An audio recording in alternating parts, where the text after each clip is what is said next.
বুঝলে? বলো কিছু একটা। রেডি। হ্যাঁ, তো আজকে আমি এসেছিলাম শিয়ালদা আমার একটা পার্সোনাল কাজে। এই চত্বরই আমি বহুদিন ধরে ব্যবসাদার এবং দাদার দোকান আমাদের এই শিয়ালদা শিশির মার্কেটের সামনে, একদম শিয়ালদা থেকে সাইডে। তো আজকে আমি একটা আমার ভিভো ফোন, তার একটা কভার নিতে এসেছিলাম দাদার এখানে।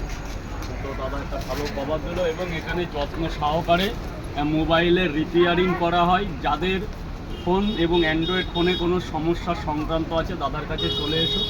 দাদা ইয়েটা বলো, দোকানের নামটা। এই তো অদ্রিতা টেলিকম। অদ্রিতা টেলিকম, একদম nearby Sealdah railway platform, একদম শিশির মার্কেটের সাইডের সাথে দোকান। জানো তো সবাই যে শিশির মার্কেট শিয়ালদার ঐতিহ্য মার্কেট, তার সামনেই দাদার কিন্তু পুরো দোকান। বিভিন্ন কভার থেকে শুরু করে মোবাইলের রিপেয়ারিং করা হয়। তো সবাই কিন্তু দাদার দোকানে চলে আসবে এবং সঠিক জিনিস নেবে, সঠিকভাবে ফোনটাকে ঠিক করবে।